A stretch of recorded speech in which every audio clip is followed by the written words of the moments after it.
Bible correspondence course కొరకు వెతుకుతున్నారా? ఇంటి దగ్గర నుండి పాస్టర్ ట్రైనింగ్ చేయాలని ఆశగా ఉందా? అయితే ఇక ఆలస్యం ఎందుకు? మీ ఇంటి వద్ద నుండే అద్భుతమైన వేదాంత పాఠములు, బైబిల్ మర్మములు మరియు క్రమశిక్షణతో కూడిన భక్తి జీవితాన్ని మీ సొంతం చేయడానికి ఏపీ థియలాజికల్ కాలేజ్ మీకు ఇస్తున్న golden opportunity with one sitting. PhD, MD, BD మరియు బీటీహెచ్ డిగ్రీ కోర్సులు సిద్ధముగా ఉన్నాయి. 1997వ సంవత్సరంలో స్థాపించబడిన ఈ కళాశాల ద్వారా ఇప్పటికే అనేక మంది దైవజ్ఞాన తరఫీదులు పొంది వివిధ రకాలుగా దేవుని సేవ చేయు భాగ్యం వారు సొంతం చేసుకున్నారు. Now this is the time for you. సంఘ కాపరులు, సువార్థికులు, సంఘ పెద్దలు, ఉద్యోగస్తులు, రిటైర్డ్ అయిన వారు, గృహిణులు, వ్యాపారస్తులు మరియు అందరి కోసం కరెస్పాండెన్స్ కోర్స్ ద్వారా వన్ సిట్టింగ్, వ్యవధి 6 నెలలు, మీడియం తెలుగు. ఆసక్తి గల అభ్యర్థులు వెంటనే ₹100 ఎంబో పంపి అప్లికేషన్ మరియు ప్రాస్పెక్ట్స్ పొందగలరు. చిరునామా: professor P. Shyam Kumar, principal, AP Bible college, Gajuwaka, Visakhapatnam 530026 Andhra Pradesh. Address మరొకసారి: professor P. Shyam Kumar, principal, AP Bible college, Gajuwaka, Visakhapatnam 530026 Andhra Pradesh.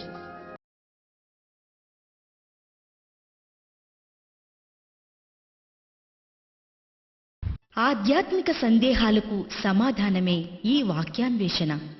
వాక్య మర్మాలను అతి సులువుగా అర్థమయ్యే రీతిగా మీకు అందిస్తారు theological professor reverend doctor Shyam Kumar Polsapalli garu. వేలాది మందికి దైవ జ్ఞానాన్ని అందించడానికి దేవుడు ఏర్పరచుకున్న సాధనం వీరు. అనేక ఆధ్యాత్మిక ప్రశ్నలతో సతమతమవుతున్నారా? రండి, ఈ కార్యక్రమం ద్వారా జవాబులు పొందండి. మహాపరిశుద్ధుడా, ప్రేమ కలిగిన మా మంచి తండ్రి, నీ లేఖనాలలో ఉన్న సారాంశమును, దైవ గ్రంథ అంశములను ధ్యానము చేయడానికి మా అందరికీ నీవిచ్చిన సమయాన్ని బట్టి వందనాలు, స్తోత్రాలు. వాక్యము వింటుండగా మా అందరితో నీవు మాట్లాడమని యేసయ్య నామములో అడుగుచున్నాము తండ్రి, ఆమేన్. ప్రియులారా, ఈరోజు ఒక 4 రకములైన మనస్తత్వాలు, వారి యొక్క మనస్సును బట్టే వారి బ్రతుకు ఆధారపడి ఉంటుంది అనుటకు నిదర్శనముగా ఒక 4 వ్యక్తులను ఒకే గ్రంథములో నుండి నేను మీకు చూపెట్టే ప్రయత్నములో దేవుని వాక్యమును పట్టుకొని దేవుని యొక్క సేవకునిగా నిలువబడి ఉన్నాను. రూతు గ్రంథములో ఉన్న ఒక ప్రాముఖ్యమైన 4 క్యారెక్టర్స్, 4 పాత్రలలో ఉన్న మనస్తత్వాలను మీ ముందుంచి మీరు దేవుని వాక్యములో ఎదగాలని ఆశపడుతూ నేను ఈ వాక్యాలను మీకు బోధిస్తూ ఉన్నాను. చెప్పబడుతున్న ప్రతి వాక్యము టెలివిజన్స్ ద్వారా ఆయా ప్రాంతాలలో ఆయా వ్యక్తులకు అందించబడుతూ ఉన్నాయి. చెప్పబడుతున్న ప్రతి వాక్యము మీ జీవితాలను మారుస్తున్నందుకు దేవునికి వందనాలు తెలియజేస్తూ ఉన్నాను. ఈ కార్యక్రమం లేక ఈ యొక్క వాక్యమును టెలివిజన్ ద్వారా అందించడానికి ముందుకు వచ్చిన ఆయా కుటుంబాలను కూడా నేను అభినందిస్తూ ఉన్నాను. ఈ వారపు కార్యక్రమాన్ని స్పాన్సర్ చేసిన కుటుంబాలను దేవుడు దీవించి ఆశీర్వదించునుగాక. కార్యక్రమంలో ఉన్న ప్రతి ఒక్కరూ దయచేసి గమనించాలి. ఒక 4 క్యారెక్టర్స్, 4 పాత్రలలో ఉన్న మనస్తత్వాలను మీ ముందుంచడానికి నేను వాక్యాన్ని బోధించబోతున్నాను. నేను ముందుగానే తెలియజేశాను, నీ బ్రతుకు నీ మనస్తత్వం మీద ఆధారపడి ఉంటుంది. నీ యొక్క ఆలోచన మీదే నీ బ్రతుకు ఆధారపడి ఉంటుంది. నీ మనస్తత్వం యొక్క పరిస్థితులను బట్టి నీ పరిస్థితులన్నింటినీ నీవు మార్చుకోగలుగుతావు. నీ బ్రతుకును నీవు సరిచేసుకోవాలంటే నీ మనస్సును నీవు సరిచేసుకోవాలి. దావీదు అంతగా హెచ్చింపబడడానికి గల కారణం అతని యొక్క బయట రూపము కాదు, అతని లోపల ఉన్న ఆంతర్యమును దేవుడు గమనించాడు. అతని యొక్క మనసును గమనించి దేవుడు దావీదును ఆశీర్వదించారు.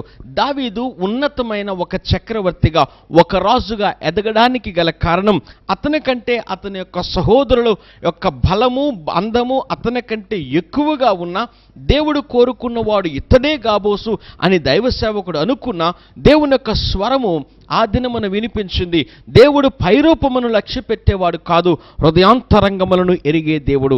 కాబట్టి నీ హృదయము ఎలాగను ఉంటుందో, నీ మనస్సు ఎలాగన స్పందిస్తుందో, నీ యొక్క మనస్సులో ఉన్న స్థితిగతులను బట్టి మాత్రమే నీ బ్రతుకు ఆధారపడి ఉంటుందని ఇది నాన్న దేవుని వాక్యమును మీకు బోధించడానికి 4 పాత్రలను నేను ఎన్నుకున్నాను. బైబిల్ గ్రంథంలో రూతు గ్రంథానికి ఒక ప్రత్యేకత ఉన్నది. రూతు గ్రంథములో ఉన్న 4 విషయాలను నేను మీకు బోధించడానికి ఇష్టపడుతూ ఉన్నాను. ద ఫస్ట్ క్యారెక్టర్ నయోమి యొక్క మనస్తత్వం. నయోమి యొక్క మనస్తత్వమును నేను మొదటిగా వివరిస్తున్నాను. నయోమికి 2 కోడళ్ళు ఉన్నారు. ఆమె యొక్క 2 కుమారులకు 2 కోడళ్ళు ఉన్నారు.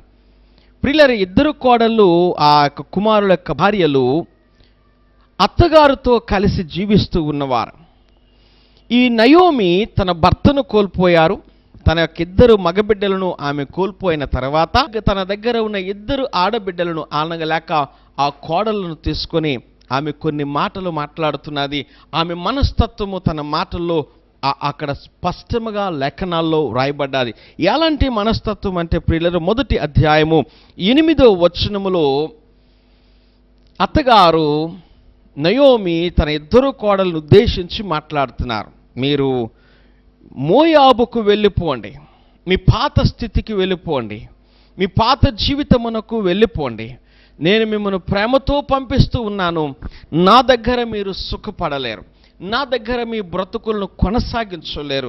నా పరిస్థితి ఏమిటో నాకు తెలుసు, మీ పరిస్థితి ఏమిటో కూడా నాకు తెలుసు. కాబట్టి మీరు బ్యాక్ టు ద పెవలియన్, మరలా ఆ యొక్క మోయాబుకు వెళ్ళిపోండి. 2వ మాట ఆమె అంటున్నారు, నా ఎడల మీరు దయ చూపినట్లు యెహోవా మీ ఎడల దయ చూపెడతాడు. మీరు నన్ను ఎంతగా ప్రేమించారో, నా మాటకు మీరు ఎంత తల వంచగలుగుతారో, మీరు నన్ను ప్రేమించినట్లు, మీరు నా ఎడల దయ చూపెట్టినట్లు దేవుడైన యెహోవా మీ ఎడల కూడా దయ చూపెడతారు. కాబట్టి మీరు దయచేసి నా దగ్గర నుండి వెళ్ళిపోండి. 3వ ఆమె మనస్సు ఏమన్నారంటే, వెళ్ళిపోయి పెండ్లి చేసుకుని మీరు నెమ్మదిగా ఉండునట్లు యెహోవా మీకు దయచేయును గాక. మీరు యవ్వన కాలంలో ఉన్నారు, మీకు భర్త అవసరము కాబట్టి, తోడు అవసరము కాబట్టి, మీ జీవితము సుఖపడాలి అనుకుంటే మీరు దయచేసి నన్ను విడిచి వెళ్ళి మీరు వివాహమును చేసుకొనండి, మీరు వివాహాన్ని చేసుకొనండి. AP theological college correspondence course admission notification. వివిధ కోర్సులలో ప్రవేశానికి 1 సిట్టింగ్ కొరకు దరఖాస్తులు ఆహ్వానిస్తుంది. PhD ఇన్ బైబిల్ అర్హత, థియాలజీలో ఏదైనా master degree, MDiv master of divinity అర్హత ఏదైనా degree, BD bachelor of divinity అర్హత ఇంటర్ లేదా +2, BTH బ్యాచిలర్ ఆఫ్ థియాలజీ అర్హత 10వ తరగతి. పై కోర్సులకు బైబిల్పై కనీస అవగాహన కలిగి క్రైస్తవ భక్తి జీవితం కలిగి ఉండాలి. కోర్స్ కాల వ్యవధి 6 నెలలు. మీడియం తెలుగు. వయోపరిమితి కనీసం 20 సంవత్సరాల నిండి ఉండాలి. కోర్స్ అనంతరం ఆంధ్రప్రదేశ్ థియోలాజికల్ యూనివర్సిటీ గుర్తింపుతో సర్టిఫికెట్ ఇవ్వబడును. ఆసక్తి గల అభ్యర్థులు ₹100 MO పంపి దరఖాస్తు పొందగలరు. చిరునామా professor P Shyam Kumar, principal, AP Bible college, Gajuwaka, Visakhapatnam 530026, Andhra Pradesh. Address మరొకసారి, professor P Shyam Kumar, principal, AP Bible college, Gajuwaka, Visakhapatnam 530026, Andhra Pradesh.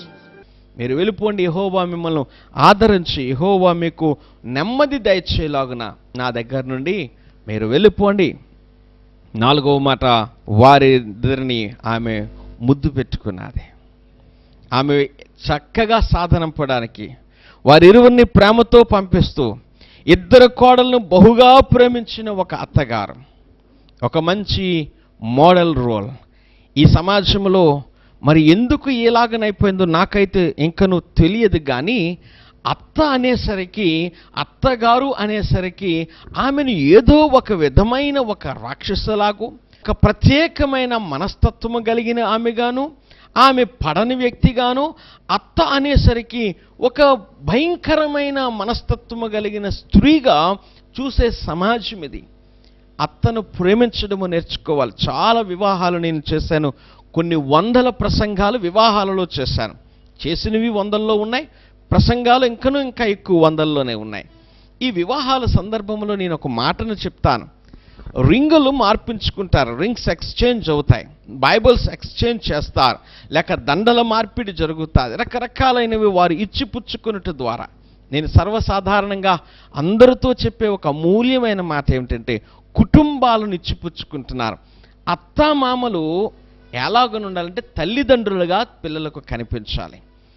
ఆ అత్తగారు ఒక తల్లిగా, మామగారు ఒక తండ్రిగా ఉండడానికి ప్రేమించగలిగే మనస్తత్వము ఈ యవ్వన బిడ్డల్లో రాగలిగితే, అలాగనే అటుపక్క ఉన్న మామగారు అత్తగారికి ఈ కుమారుడు కానీ కోడలు కానీ ఎలాగని కనిపించాలంటే కన్నబిడ్డల్లా కనిపించగలగాలి. అది కుటుంబ వ్యవస్థ దేవుడు కోరుకునేది. ఒక ఆడబిడ్డను వారింటికి తెచ్చుకున్నారంటే వారింటిలో మరొక కుమార్తె జన్మించింది.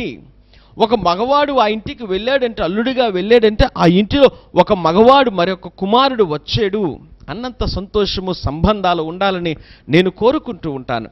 ఈ నయోమి గారు కూడా తన ఇద్దరు కోడలను బహుగా ప్రేమించిన వ్యక్తి కాబట్టి, మీరు మోయాబుకు వెళ్ళిపోండి, మీరు నా ఎడల దయ చూపెట్టినట్లు దేవుడు మీ ఎడల దయ చూపెడతాడు, మీరు పెండ్లి చేసుకోనండి అని వారికి ముద్దు పెట్టుకుని వారిని పంపే ప్రయత్నము చేసిన ఒక మంచి అత్త నయోమి.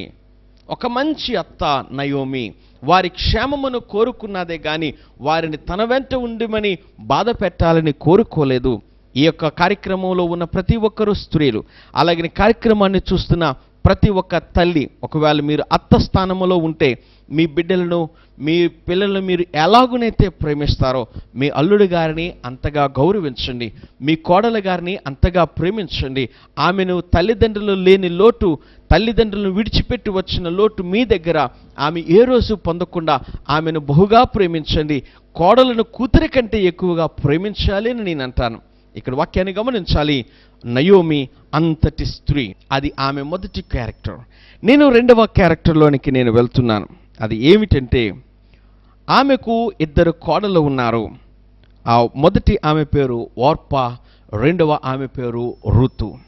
ఓర్పా క్యారెక్టర్ను కానీ ఓర్పా యొక్క గుణాలను మనం ఆలోచన చేస్తే ప్రియులరా, ఆ మొదటి అధ్యాయము 15వ వచనంలో ఉన్నది, వెనుకకు వెళ్ళిపోయిన స్త్రీ. అత్తను ముద్దు పెట్టుకున్నది. అత్త ఎప్పుడైతే ముద్దు పెట్టిందో ఓర్పా కూడా ఆమెకు ఒక ముద్దు పెట్టి అత్త దగ్గర నుండి అత్తను విడిచిపెట్టి వెళ్ళిపోయింది. ఎక్కడికి వెళ్ళిపోయింది అని అంటే, అత్త కొన్ని విషయాలను చెప్పారు.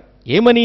మొదటిది, నీవు మోయాబుకు వెళ్ళిపో, మోయాబుకు వెళ్ళి నీవు అక్కడ వివాహము చేసుకొని సౌఖ్యముగా జీవించు.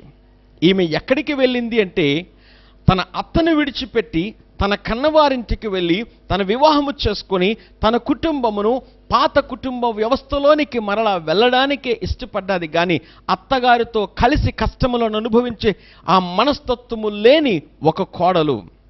అత్తగారి ఇంట ఆకలైతే కోడలికి ఆకలి ఉండాలి, అత్తగారి ఇంట దుఃఖమైతే కోడలికి దుఃఖం ఉండాలి. అత్తగారు తల్లిగా చూడగలిగే కోడలు క్రైస్తవ సమాజంలో లేవాలని నేను కోరుకుంటున్నాను. అత్త అంటే తల్లి.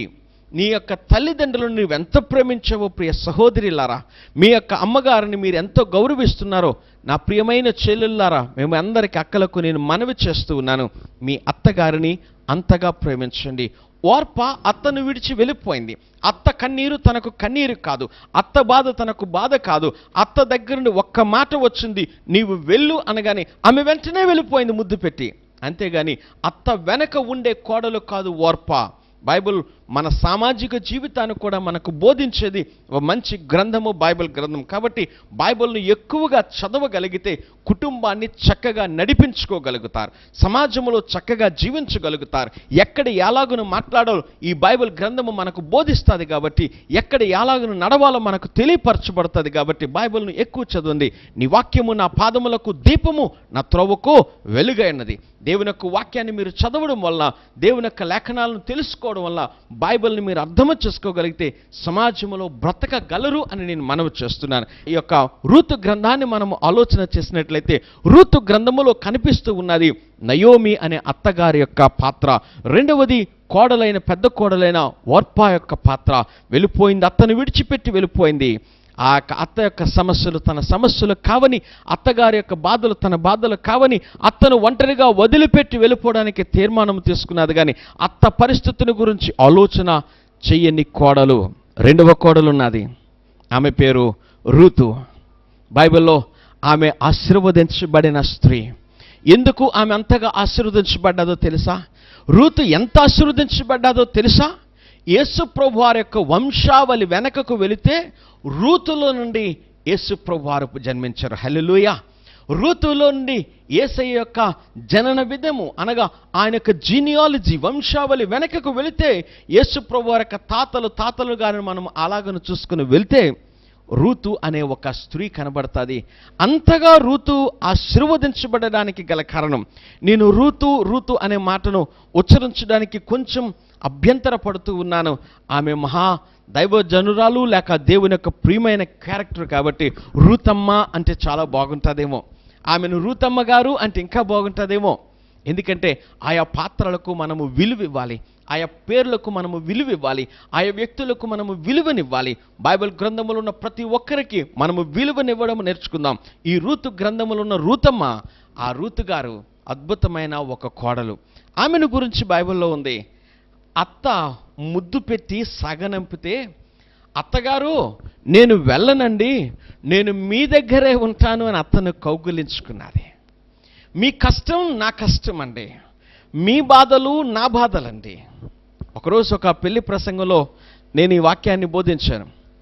వాక్యాన్ని బోధించిన తర్వాత కొన్ని దినాలు అయిన తర్వాత ఒక తల్లిగారు నన్ను కలిశారు.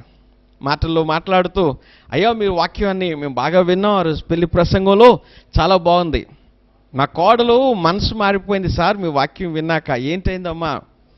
అత్త నీ కష్టమే నా కష్టం, నీ బాధలే నా బాధలు, నీ దుఃఖమే నా దుఃఖం, నీ ఇల్లే నా ఇల్లు, నీ బంగారమే నా బంగారం అంటుందండి, నావన్నీ తనం అంటున్నది. మిక్కిలి ప్రియులరా, ఏవో నీవు ఆలోచన చేయాలి. ఈ లోకములో ఉన్న ప్రతిదీ నీవు అనుకోవడము కాదు, కానీ దేవుని యొక్క వాక్యములో ఉంది, రూతు గారు ఆమెను అత్తగారిని హత్తుకున్నది, అత్తను వెంబడించడానికి ఇష్టపడ్డది. రూతు గ్రంథము 1వ అధ్యాయం 16-17 వచనాలు చదివితే, మరణము మనలను వేరు చేసే వరకు, మరణము తప్ప నన్ను నీ దగ్గర మరి ఏది వేరు చేయలేదని ఆమెను హత్తుకున్నది. తర్వాత అలాగన మనము ఆలోచన చేస్తే 2వ అధ్యాయము 7వ వచనానికి వచ్చేసరికి, కొంతసేపు తన ఇంట కూర్చుండెను, అనగా బయటకు వెళ్ళి కష్టపడే ఒక మంచి మనస్తత్వం. 2వ అధ్యాయం 10వ వచనం వస్తే, నీ అత్తకు నీవు చేసినది తెలిసెను. ఆమెనుతో మాట్లాడుతూ, నీ అత్తకు నీవు చేసింది నాకు తెలుసు అని బోయస్ గారు అంటున్నారు. అత్త ఎడలో ఒక కోడలు చేసినది సమాజానికి తెలిసింది. అత్తగారిని ప్రేమిస్తున్న రీతి సమాజము చూస్తూ ఉంది. ఓ అత్తలారా, నీ కోడలు నీవు ప్రేమించేది సమాజము చూస్తూ ఉన్నది. గమనించాలి, అత్త కోడళ్ళ మధ్య ఉన్న సంబంధం రూతు నయోమిల మధ్య ఉన్నది. ఏమని అంటున్నారంటే, అత్తగారితో ఈ యొక్క కోడలైన రూతమ్మ ఎంత చక్కగా ప్రేమగా ప్రవర్తించిందేమో కానీ, ఎంత చక్కగా తల్లిగా చూసుకుంటున్నదో, ఎంత మరి కనురెప్పలాగా అత్తగారిని చూస్తుందేమో పెద్ద ఆమెను, సమాజం అంతా తెలుసుకుంటుంటే బోయజ్ గారు అంటున్నారు ఏమనంటే, నీ అత్త ఎడల నీవు చేసింది నాకు తెలుసమ్మా, యు ఆర్ సో గ్రేట్. మీ అత్తగారు నీవెంత ప్రేమిస్తున్నావో. ప్రియ కోడళ్ళారా, అత్తను ప్రేమించండి, అత్తగారిని దగ్గరికి తీసుకునండి. కన్న కొడుకు కంటే నీవు కొడుకును కట్టుకున్నందుకు అత్తని ఇంకా ప్రేమించాలి. భర్తను ప్రేమించవు, అంత ప్రేమ కలిగిన భర్తను నీకు ఇచ్చిన అత్తగారిని నీవెందుకు ప్రేమించలేకపోతున్నావు? నీ మనసులో ఒకవేళ అత్తగారి మీద భేదాభిప్రాయం ఉందేమో, అత్తగారు తెలుసో తెలియకో కోపంలోనో లేక మనసులో బాధ కలిగి ఒక్క మాట అంటే జీవితాంతము ఆ మాట పట్టుకొని సాధిస్తున్నావేమో. ఈరోజు సేవకునిగా ఒక అన్నదమ్మునిగా నేను మిమ్మల్ని అందరినీ మనసారా అడుగుతూ ఉన్నాను, అత్తను గౌరవించండి, అత్తను ప్రేమించండి, అత్తగారికి సేద తీర్చండి, అత్తగారికి నీవు ఒక ఆనిముత్యముగా మారాలని మనవి చేస్తున్నాను. కార్యక్రమాన్ని చూస్తున్న ప్రతి ఒక్కరిని నేను అడుగుతున్నాను, మీ కుటుంబాలను కట్టుకోండి, గుణవతి అయిన భార్యగా బ్రతకండి, మీ ఇంటిని మీరు అనేక రీతిలుగా ఆశీర్వాదాలకు కారకులుగా మీరు మార్చుకోవాలి అని మనవి చేస్తున్నాను. ఈ యొక్క నీ అత్తకు నీవు చేసింది నాకు తెలుసుందని 2వ అధ్యాయం 10వ వచనం ఉంది. ఒక మంచి కోడలు. ప్రియులరా, నేను వాక్యము చివరిలోనికి వస్తూ ఉన్నాను. రూతు గారి యొక్క ప్రేమకు రూతమ్మ గారు ఆ అత్తగారిని ప్రేమించడం వలన, రూతమ్మ తన అత్తగారిని హత్తుకోవడం వలన, రూతు గారు అత్తగారిని వెంబడించి ఒక మంచి కోడలుగా గుర్తింపు తెచ్చుకోవడం వలన దేవుడు ఆమెను ఆశీర్వదించారు. మొదట నేను చెప్పిన యేసు ప్రభు వారి యొక్క వంశావళికి మూల కారకురాలుగా, యేసయ్య పుట్టడానికి ఒక మెట్టుగా దేవుడు ఆమెను ఉపయోగించుకున్నారు. ఒక మంచి ఆశీర్వాదకరమైన మాటను నేను తెలియచేసి నా మాటను ముగిస్తాను. ఆ మాట ఏమిటంటే 2వ అధ్యాయము 20వ వచనములో నయోమి రూతుతో ఒక మాట అంటున్నారు. అమ్మా, మనలను విడిపింపగలవాడు అతడు. బోయజును గురించి నేను ఆత్మీయముగా ఆ మాటను అంటాను. విడిపించే వానిని సంపాదించుకున్నది రూతమ్మ. ఆమె ప్రేమకు దేవుడిచ్చిన ప్రతిఫలం క్రీస్తు జననం. అంత మాత్రమే కాదు, అత్తగారిని ప్రేమించి ఉండడం వలన, అత్తగారిని ప్రేమించడం వలన ఆమె ఏమి సంపాదించుకున్నది అంటే ప్రియులారా, విడిపింపగలవానిని సంపాదించుకుంది. విడిపించే ఒక వ్యక్తిని సంపాదించుకుంది. ఆకలి నుండి విడుదల, ఆ పరిస్థితుల నుండి విడుదల, బానిసరకం నుండి విడుదల, లోకముల నుండి విడుదల, శాపాల నుండి విడుదల, సమస్తమైన వాటి నుండి విడుదల. నీవు దేవుడిని ప్రేమించగలిగితే, దేవుడిని వెంబడించగలిగితే, మీ కుటుంబాన్ని